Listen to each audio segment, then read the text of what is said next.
धर्मपति प्रजापति ब्रह्मा जी ने सारी जनता को प्रकट करने के लिए भगवान की आराधना की थी। देवर्षि नारद जी मायापति भगवान के माया का तत्व जानने की इच्छा से बड़े सौम्य होकर ब्रह्मा जी से ये वार्ता कहीं से चल रही।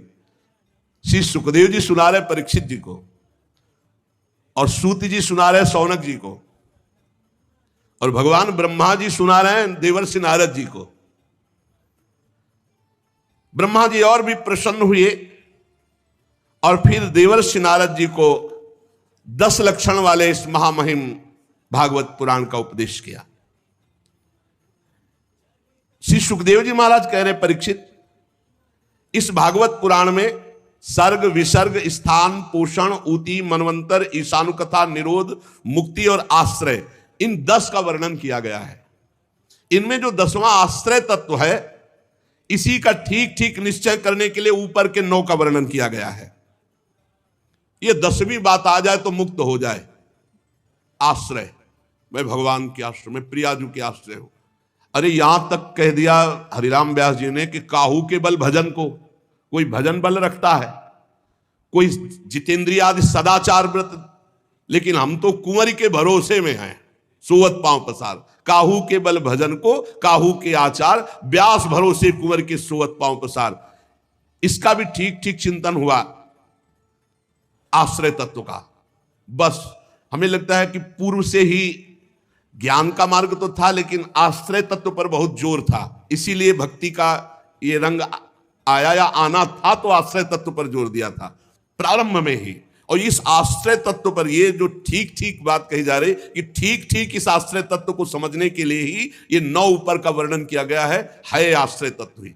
फिर नवधा भक्ति की 9वीं भक्ति पर दृष्टि गई, आत्मसमर्पण।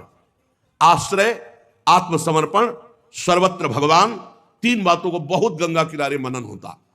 उसी का भाव कहीं ना कहीं अंदर हृदय में था तो कैसा होगा वृंदावन। ये प्रकट हुआ, रास दिखाई, महादेव जी ने कहा चलो जहां का है वहीं भेज देते हैं। बड़े कृपालु। अब वर्णन करते हैं कि सर्ग विसर्ग स्थान पोषण ऊति मनवंतर ईशानु कथा निरोध मुक्ति और आश्रय ये किसे कहते हैं? तो जो वेद हैं उनका तात्पर्य है ठीक ठीक आश्रय तत्व में स्थित करना। जितने शास्त्र हैं वो घुमाकर आश्रय तत्व में स्थित करते। कोई आत्माश्रित है, आत्मस्वरूप में स्थित, कोई भगवदाश्रित है, पर आश्रय तत्व ही है। महात्माओं ने इसका अनुभव किया है। जब ईश्वर की प्रेरणा से गुणों में क्षोभ होता है, उसका रूपांतरण होता है, आकाश आदि पंचभूत शब्दादि तन्मात्राएं इंद्रिया अहंकार महातत्व की उत्पत्ति होती है, इसे सर्ग कहते हैं। ये जो तत्वों की उत्पत्ति होती है इसे सर्ग कहते हैं। उस विराट पुरुष से उत्पन्न ब्रह्मा जी के द्वारा जो विभिन्न चराचर सृष्टियों का निर्माण होता है उसको विसर्ग कहते हैं। प्रतिपल नाश की ओर बढ़ने वाले सृष्टि को एक मर्यादा में स्थित रखने वाले भगवान विष्णु की जो श्रेष्ठता सिद्ध होती है उसका नाम स्थान है।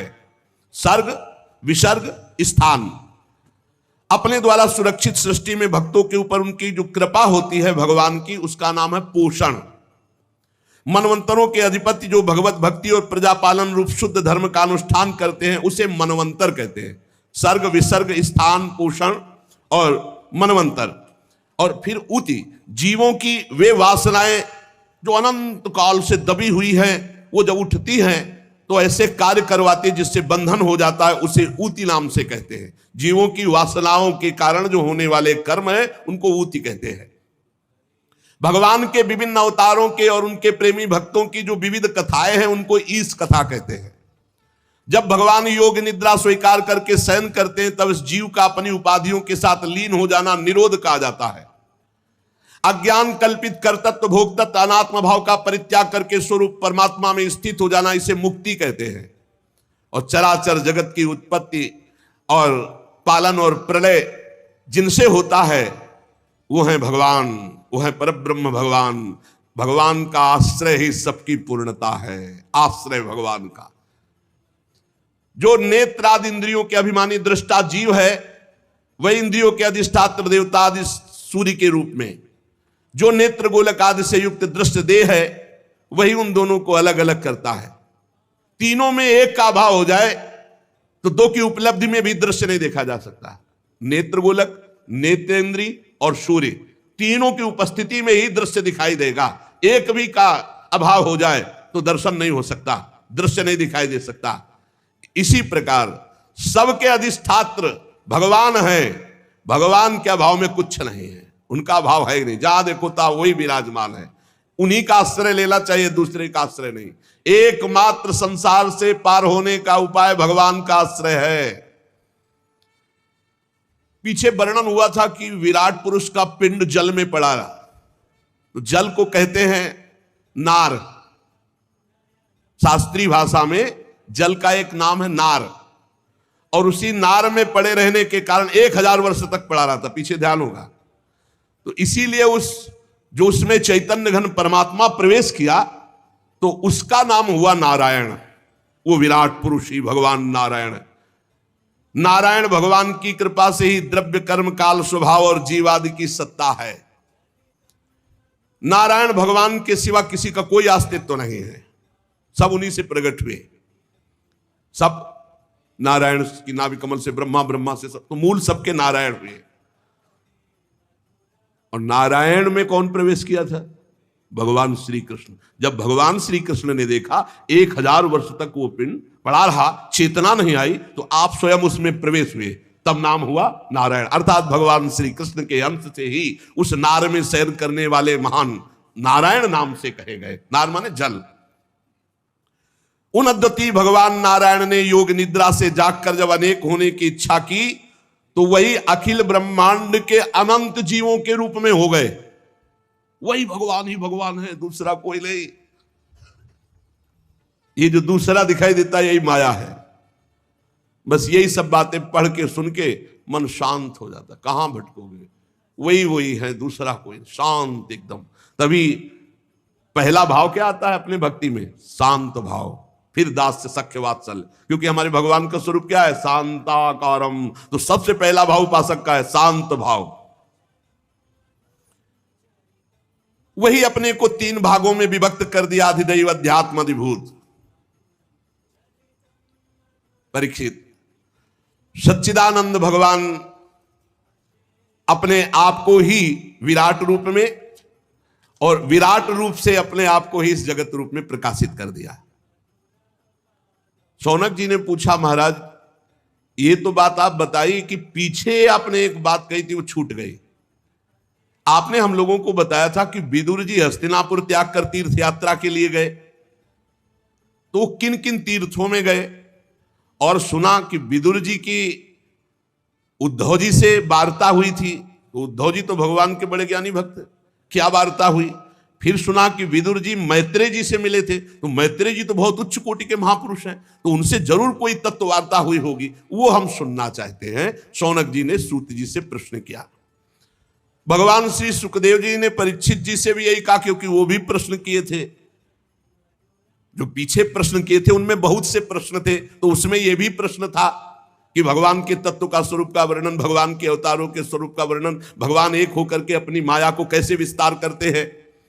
तो कहा, परीक्षित जो तुमने पीछे बात पूछी थी वही पूर्व काल में घटित घटना को हम बता रहे हैं कि विदुर जी ने समस्त सुखों का त्याग कर तीर्थ यात्रा क्यों की, और मैत्रेय जी से मिले, उद्धव जी से मिले, क्या वार्ता हुई। जब यह घटना उस समय की है, सर्वेश्वर भगवान श्री कृष्ण पांडवों के दूत बनकर गए, तब उन्होंने दुर्योधन के महल में एक भी कोई वस्तु स्वीकार नहीं की, खान पान व्यवहार की, और बिना बुलाए विदुर जी के घर गए। पवित्र आत्मा विदुर जी को अपना माना प्रभु ने, और दुर्योधन ने विविध प्रकार से भगवान से कहा, बहुत सी सामग्री। आप भगवान ने कहा 2 ही भाव से भोजन पाया जाता है, तो यहां दोनों बातें नहीं, तुम में प्रीति नहीं हो, हम में भूख नहीं है। और उसी समय विदुर जी के घर जाकर कह रहे बहुत भूख लगी है, लाओ। विदुरानी छिलका पवाती है और गुदा फेंक देती है। परीक्षित जी ने पूछा, प्रभु मैत्रेय जी तो असाधारण महापुरुष हैं, विदुर जी का समागम कहां हो गया? और मैत्रेय जी जैसे महात्मा विदुर जी जैसे प्रश्न करता, तो साधु शिरोमणि बड़ा सुंदर उत्तर होगा, हम सुनना चाहते हैं। भगवान सुखदेव जी ने कहा, परीक्षित, राजा धृतराष्ट्र अपने अन्यायी पुत्रों से बहुत मोहित थे, जानते थे कि अन्याय कर रहे हैं, लेकिन दस्तखत वही करते थे जो दुर्योधन कहता था। वो अपने भाई पांडु के अनाथ बालकों को लाक्षा भवन में जलाने के लिए भेज दिया था, आग लगवा दी, पर भगवान की कृपा और विदुर जी की प्रवीणता से वो बच गए। फिर उनकी पुत्रवधू महाराज युधिष्ठिर की पटरानी द्रौपदी के केस घसीटता हुआ दुशासन सभा में लाता है। द्रौपदी के अश्रुधारा चल रही है, किंतु धृतराष्ट्र ने अपने कुकर्मी पुत्रों को उस समय भी नहीं डांटा, वहां भी दस्तखत। और क्या बताएं, सत्यपरायण धर्मराज युधिष्ठिर को छल पूर्वक, अन्याय पूर्वक जुए में हरा दिया गया और उन्हें वनवास दिया गया। वनवास भोगने के बाद फिर लौटकर जब आए और अपनी पैतृक संपत्ति मांगी तो उन्होंने उनका हिस्सा देना अस्वीकार कर दिया। जब इस विषय पर भगवान श्री कृष्ण कौरवों की सभा में हित भरे सुमधुर वचन जाकर के बोले, जो भीष्म आदि को तो अमृत जैसे लगे, पर कुरुराज को वो विष जैसे लगे। फिर भी धृतराष्ट्र की बुद्धि काम नहीं की और पुत्र मोहवशात भगवान की बात नहीं मानी, क्योंकि सारे पुण्य उनके नष्ट हो चुके थे, मानते भी तो कैसे।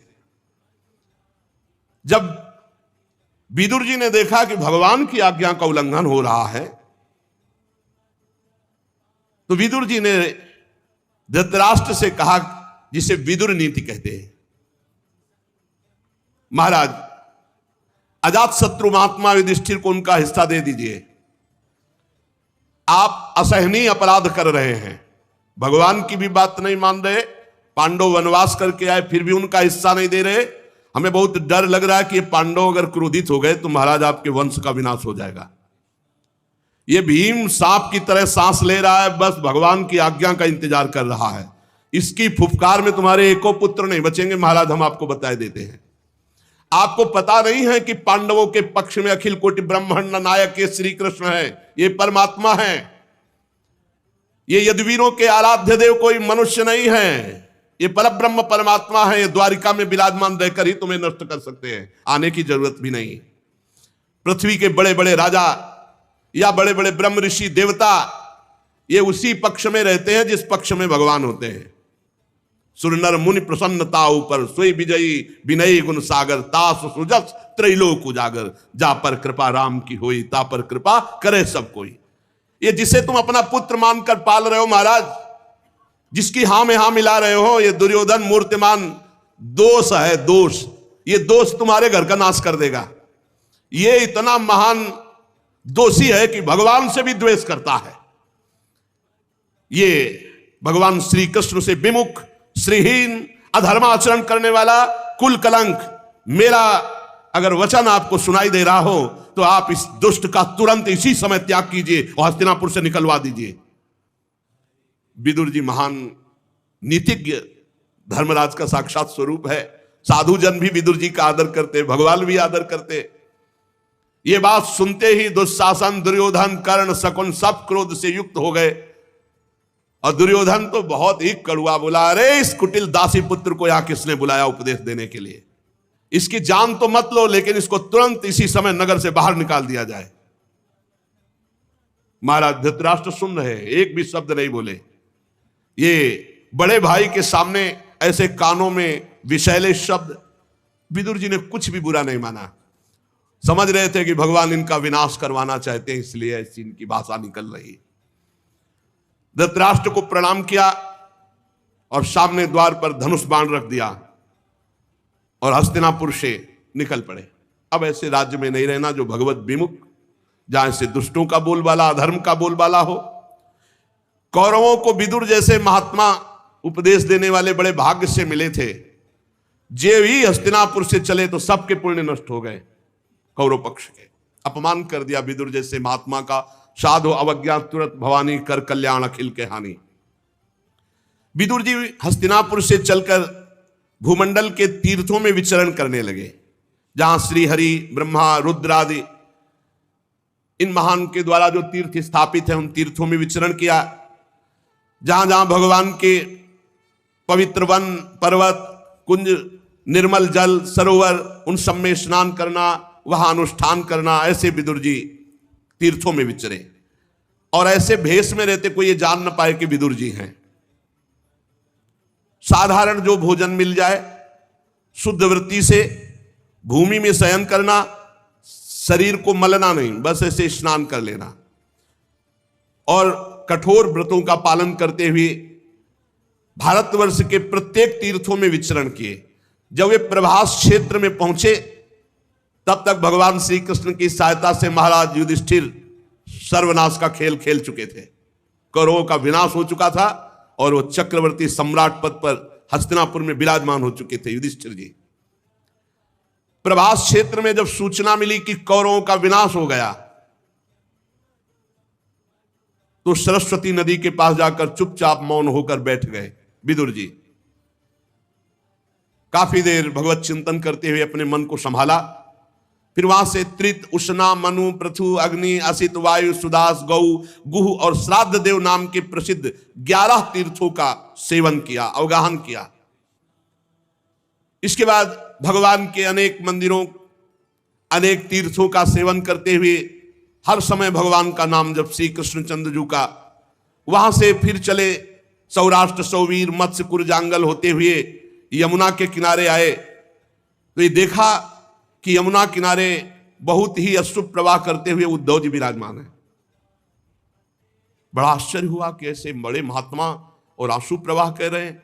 उद्धव जी को देखा विदुर जी ने, ये भगवान के प्रख्यात सेवक, मित्र, बृहस्पति जी के शिष्य, परम ज्ञानी, शांत स्वभाव। विदुर जी नजदीक गए। देव उद्धव जी ने देखा, गाढ़ आलिंगन किया। विदुर जी ने अश्रु देख करके समझ लिया कुछ तो ऐसा है जो नहीं सुनना चाहिए। पर उद्धव जी से पूछा, उद्धव जी, पुराण पुरुष बलराम जी और भगवान सच्चिदानंद श्री कृष्ण जिनकी नाभि कमल से ब्रह्मा जी प्रकट हुए और ब्रह्मा जी की प्रार्थना से ये प्रकट हुए, सकुशल है ना? वसुदेव जी आदि सकुशल हैं। सात्वत, वृष्णि, भोज, दासार, हवंसी, यादव, उग्रसेन, ये सब सकुशल हैं।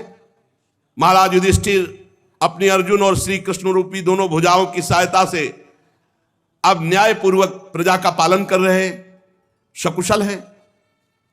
बोलो उद्धव जी, ये दोनों परिवार सकुशल हैं। श्री सुखदेव जी कहते हैं कि जब विदुर जी ऐसा पूछने लगे तो उद्धव जी और रोने लगे। अपने स्वामी का स्मरण आ जाने से वो कुछ भी उत्तर न दे सके।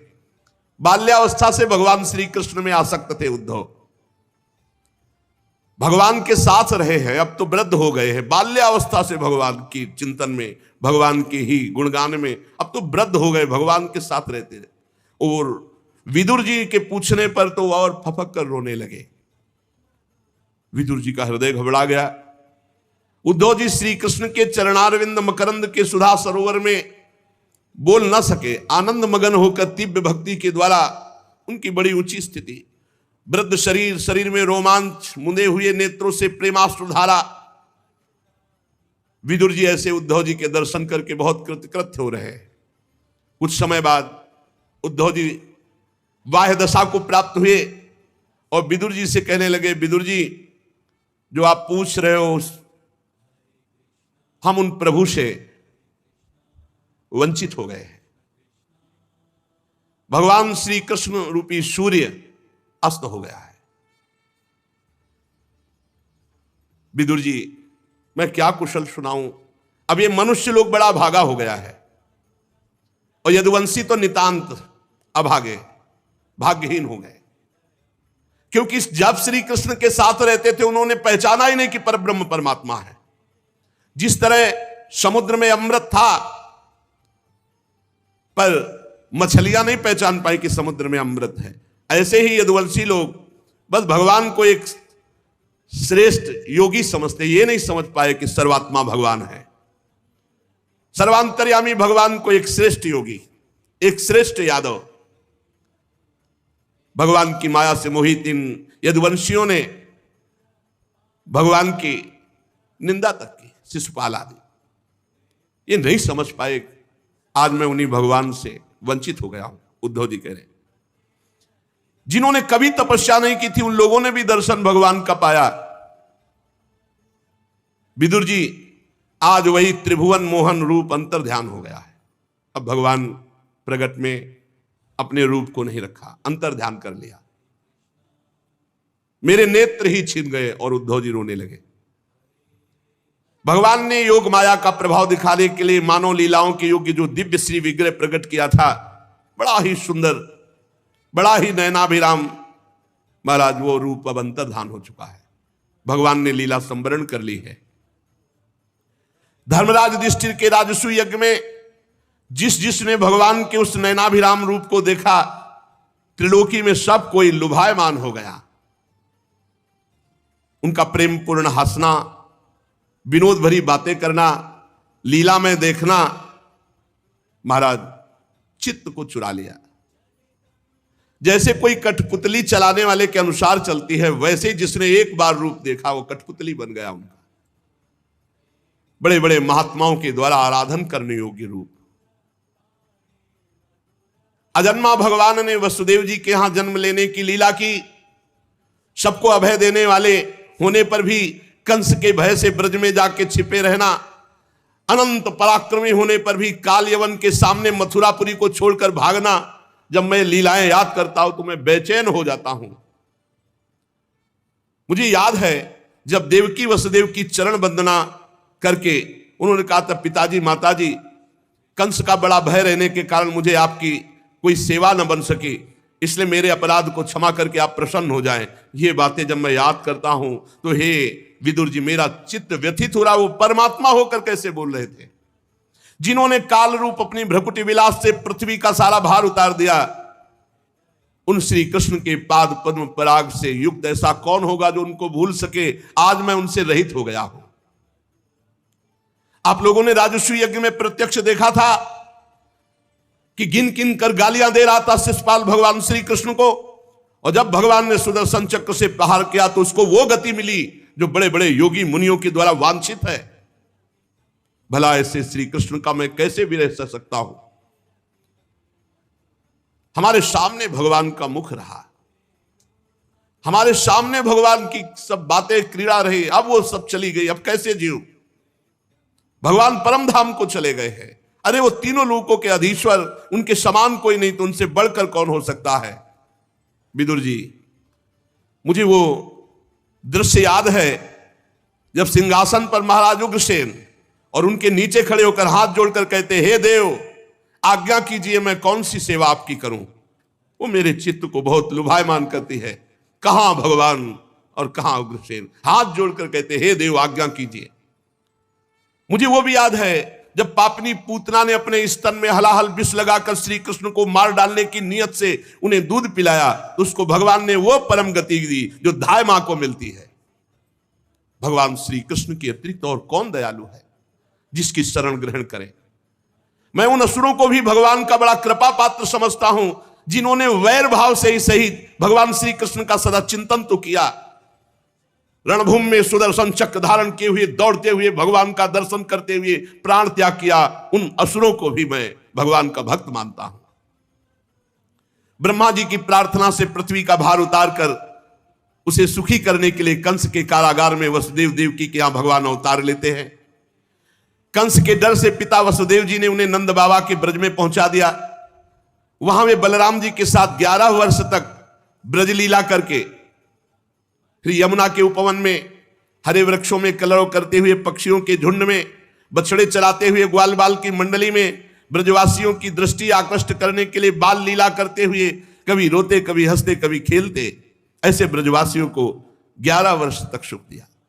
ब्रज में बैल बछड़ों गौओं को चराते हुए अपने अधरों पर बांसुरी बजाकर गोपियों को ब्रजवासियों को बड़ा सुख देते हुए कंस ने उन्हें मारने के लिए मायावी मनमाना रूप धारण करने वाले राक्षसों को भेजा। अगासुर बकासुर भगवान ने खेल खेल में मार डाला, जैसे बालक खिलौनों को तोड़ फोड़ डालता है।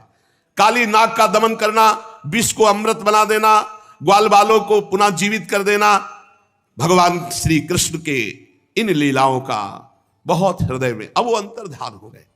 महाराज नंद बाबा ने जब इंद्र की पूजा तो भगवान ने रुकवा कर गोवर्धन पूजा कराई, बहुत गुस्सा हो गया इंद्र और विनाशकारी प्रलयंकारी जल बरसाया।